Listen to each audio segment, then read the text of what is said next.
So this afternoon I'm out here in our Huron greenhouse with Kathy, and Kathy's going to introduce herself and tell us a little bit about our fall seasonal crops. Hi, I'm Kathy Kowalczyk. I'm Chief of Growing Operations here at the greenhouse at our Huron location. And right now we're standing in front of one of our crops of garden mums, typical one that we ship.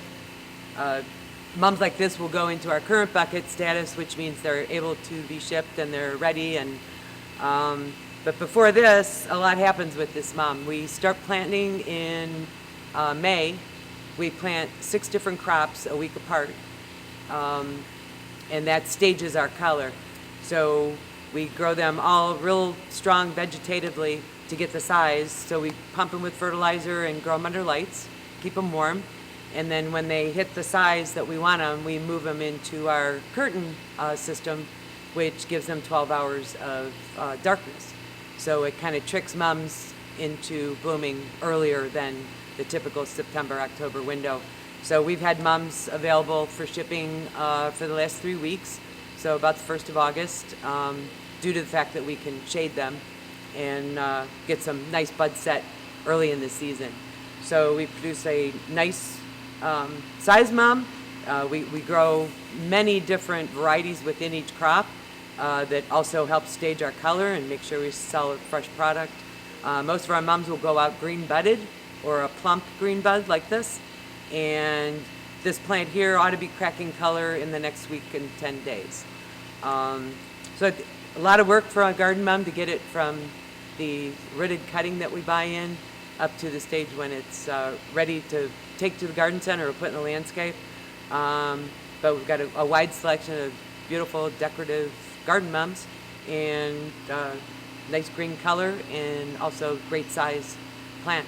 So good value for your money, and that's about our garden mum crop.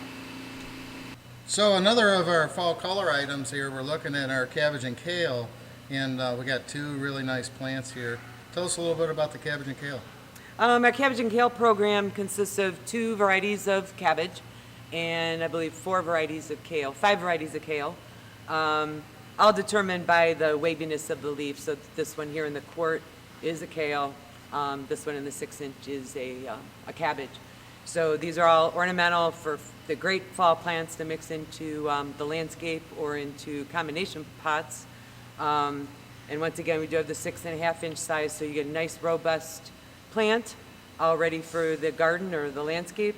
And then we also do a quart, which these are young right now. These will get a little bit bigger here towards the end of the season. But again, if you want a little bit lower dollar item to get some cabbage and kale in, the quart works quite well. And these fit into combo pots quite nicely because of the small stature. So yeah, it's definitely a great crop for the fall, and these should carry you on through first frost and still give you some components for your landscape. So Kathy, I just noticed these big, huge planters. What's in these? This is a garden mum. It's a combination of the Chelsea series, white, yellow, and pink. So there's one of each in this 14-inch terra pot. These are great for the customer to just grab and go and set on a patio for fall. And the 3 colors intermingle quite nicely. And it's a great shaped variety. Chelsea is always shaped this way, so that's why we choose it. I think right now we are sold out of our 14-inch terra pot mums, but if you've got them on order, it's a great time to get them. Again, we're nice plump buds and getting ready to crack color, and might be something you want to look into for buying next year if you can't grab them this year.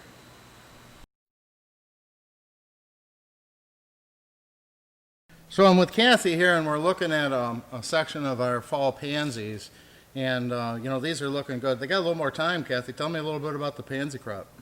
Okay, the pansy crop, we grow in a flat of 36, so it's 12 individual packs of 3. It's a fairly quick crop for us, about 5 weeks to finish from planting, but the summer heat in production proves to be very challenging for pansies. They just don't like to be growing in 90-degree plus. So that's been a challenge this summer, but as you can see, we're finishing up our first crop here, just starting to get some open color. We just need to size up the plant a little bit, and probably in the next week we'll be moving those into the shipping lane and available to people who have them on order or to order to receive them in about the next week. So we've got, I think, 6 separate colors and also a mixed flat. So it's a great thing for fall, and these end up making it usually through spring. They don't really have a hardiness rating, but I've had them in my own yard, and through a mild to medium winter, you'll have these coming up in the spring again, so you've got to pop a color there before you get your annuals in.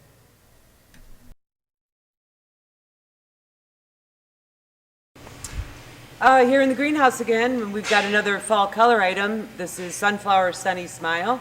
We'll be putting these into the shipping lane here today. They are green bedded, but these will come on very quickly, and everybody should know it's a sunflower when they see it at your location. It's a great plant to have in the fall. They're just kind of bring a nice freshness to fall when these sunflowers open up, and they are great for pollinators. So just another fall item. You can put this into a combination pot or just set it on a patio as is, or plant it in the ground. And another item of interest for fall color is our aster program. We've got white, pink, and purple. We'll be getting these ready to put in our current bucket status, which means you can take delivery of them. Green budded again. This will add to the shelf life in the landscape. Let them come on naturally in the landscape. When the temperatures cool down, you'll have just a ball of color here. Same with the garden center. Green budded is always better. It improves your shelf life, and they do have a picture tag explaining, what they look like. So this is really your best choice to get them now, green bedded, and these are our hardy asters. So today again we're out in the Huron greenhouse, and I'm with Joe, and Joe's one of our growers here, and he's got these beautiful heuchera. And shade plants are very popular in the industry right now, and so Joe's going to tell us a little bit about himself and the crop. Hi, I'm Joe Magdos. I'm one of the growers here at the Huron greenhouse. Heuchera is one of our biggest crops. We grow about 50,000 a year, and you can see we're in the process of setting them down for the spring crop.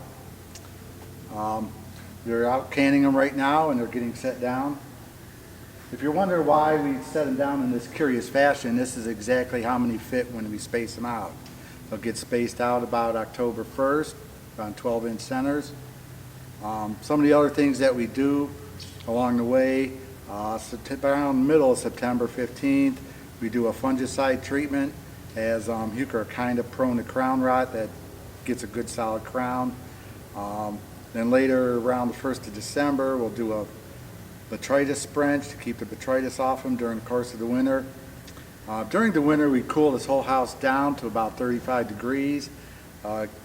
Being the type of perennial that they are, they require a good vernalization, about 8 to 10 weeks, below 40 degrees. That way they pop right out when springtime hits. Around February 15th, the day-links get to the point where the plants start realizing it's time to grow. So between February 15th and March 1st, we'll begin applying growth regulators, because they can just really bolt out of the pot. And you don't want a big floppy doggy thing.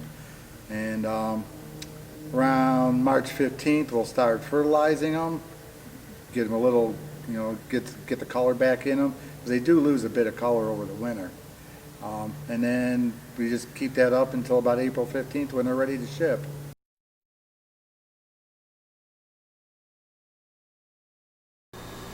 My name's Mark Chalkinen.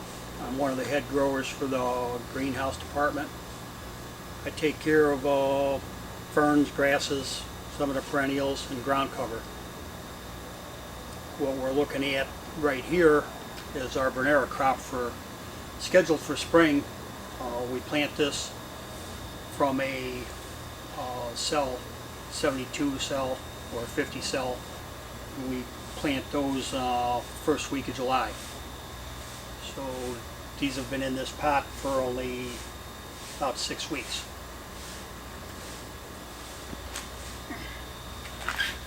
As you can see, they're doing nice. They're very well rooted. by that standard, we could move these to current and start shipping them, but I want the tops to size up a little more. So they're probably maybe about 2 weeks out yet. And we'll be moving these to current so we can start shipping them. This is Bernera Jack Frost, and on the other side is the other Bernera I grow, Bernera Silverheart. And the Silverhearts are doing very well also. Same thing, they're rooted well enough to put in current, but I'd like the tops to size up a little more. So we'll be moving these to current in about maybe 10 to 14 days.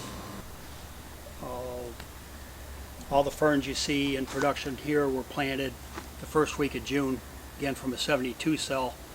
So we've got about 6-7 weeks into these, and they're doing very well.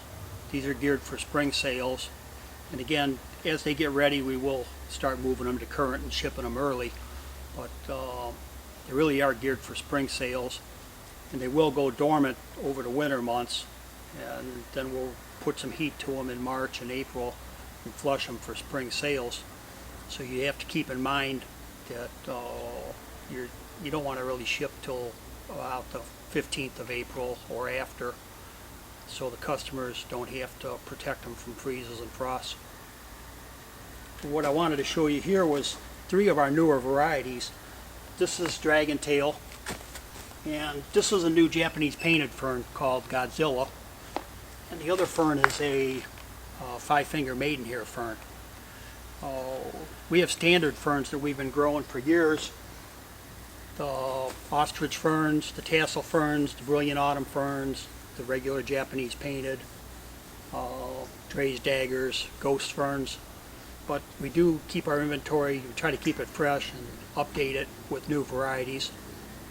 And that's why I wanted to show you a couple new varieties. So, Mark, if in the garden center, how should they treat the plants when they receive them in the garden center as far as care? What you want to do in the garden center would be to, especially if you are getting them in April and early May, you want to make sure they are protected from frost and freeze. If you have a shade spot, that would be the best, because ferns, of course, are a shade-loving plant. Keep them moist, but not over wet, and definitely don't let them freeze.